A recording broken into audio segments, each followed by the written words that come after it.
കേരളത്തിൽ ആരോഗ്യ മേഖലയിൽ ഇന്ത്യ എന്ന നമ്മുടെ ഈ രാജ്യത്ത് ഏറ്റവും മുൻപന്തിയിൽ നിൽക്കുന്ന സംസ്ഥാനം ഏതാണ്? ഒരു ക്വസ്റ്റ്യൻ പറയാണ്.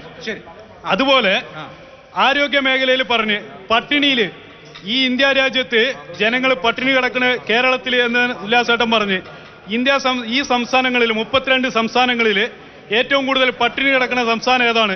BJPന്റെ ആണെങ്കിൽ അങ്ങനെ, കോൺഗ്രസിന്റെ ആണെങ്കിൽ കേരളമാണോ? അത് പറയണം നിങ്ങൾ.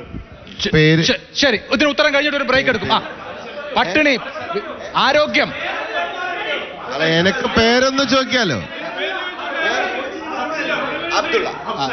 അഫ്സൽജി, അഫ്സലിന്റെ ചോദ്യം വളരെ രസകര, കൃത്യമായിട്ടുള്ള ചോദ്യം.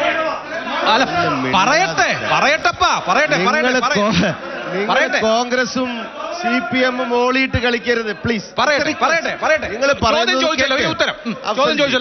അഫ്സൽജി, ഒരു കാര്യം ചോദിച്ചോട്ടെ. ആരോഗ്യ രംഗത്ത് സ്വാഭാവികമായിട്ട് പാലക്കാട് ഒരു നിയമസഭാ തെരഞ്ഞെടുപ്പ് നടക്കുന്ന സമയത്ത് PHCയും THCയും അടക്കമുള്ള, അത് താലൂക്ക് സംവിധാനവും അതുപോലെ തന്നെ ജില്ലാ സംവിധാനവും അതുപോലെ തന്നെ താഴെക്കിടയുള്ള എല്ലാ സംവിധാനങ്ങളും, പ്രൈമറി ഹെൽത്ത് സെന്റേഴ്സ് അടക്കമുള്ള നിൽക്കുന്ന സമയത്ത് നമ്മുടെ സാധാരണക്കാരായിട്ടുള്ള ജനവിഭാഗങ്ങളെ സംബന്ധിച്ചിടത്തോളം ഒരു പ്രയാസം വരുമ്പോൾ പ്രായരി അടക്കമുള്ള, മാത്തൂരടക്കമുള്ള, പാലക്കാട് അടക്കമുള്ള ആളുകൾക്ക് ഏറ്റവും കൂടുതൽ എത്തുന്നത് ഞാൻ ഉള്ള തൃശ്ശൂർ മെഡിക്കൽ കോളേജിലേക്കും ജൂബിലി മിഷൻ ഹോസ്പിറ്റലിലേക്കുമാണ്. എന്തുകൊണ്ടാണ് ഇത്ര കാലമായിട്ട് പാലക്കാടിന്റെ ആളുകൾക്ക് ഒരു എക്സ്പെർട്ടൈസ് ചികിത്സ വേണ്ടി വരാൻ അങ്ങോട്ട് ഓടി വരേണ്ടത്? ഇവിടെ ജനപ്രതിനിധികൾ ഇല്ലാത്തത് കൊണ്ടല്ലോ. ജനപ്രതിനിധികളെ കൃത്യമായി നടപ്പിലാക്കേണ്ടത്. രണ്ട്, ബഹുമാനായ വസീഫ് അങ്ങ് ചോദിച്ചതിൻ്റെ ഒരു ചോദ്യം ഇദ്ദേഹം പറഞ്ഞു, സൂചിക കൽച്ചട്ടിയിലിട്ട് വെന്താൽ നമുക്ക് വിശപ്പ് മാറില്ല, അതിന് നെല്ലെന്നെ വേണം. ആ നെല്ലിന്റെ പൈസ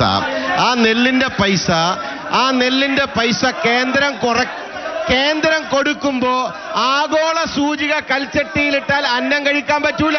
ആ കേന്ദ്ര സർക്കാർ കൊടുക്കുന്ന പൈസ എന്തിനാണ് കേരളം വെട്ടിക്കുറച്ചത്? നിങ്ങൾ ഇരിക്കുന്ന കർഷകരില്ലേ, നിങ്ങൾ കർഷകരില്ലേ, കേന്ദ്രത്തിന്റെ വിഹിതം വെട്ടിക്കുറച്ചിട്ടുണ്ടോ ഇല്ലയോ? ഒന്ന് പറയൂ. വെട്ടിക്കുറച്ചിട്ടുണ്ടോ? മറുപടി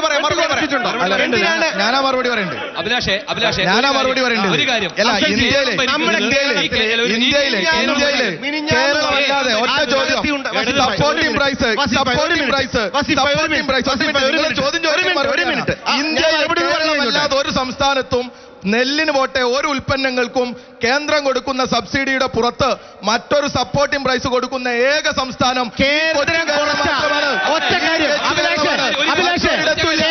കൊടുത്ത പൈസ പരിപൂർണമായിട്ട് കേരളം വെട്ടിക്കുറച്ചിട്ടില്ല എന്ന് പറയുകയാണെങ്കിൽ എന്റെ രാഷ്ട്രീയ ജീവിതം ഞാൻ കർഷകരോട് ചോദിക്കാം. കേന്ദ്രം കൊടുത്ത പൈസ കേരളം കുറച്ചിട്ടില്ല എന്ന് ഒരു കർഷകൻ പറയുകയാണെന്നെങ്കിൽ ഞാൻ എന്റെ രാഷ്ട്രീയ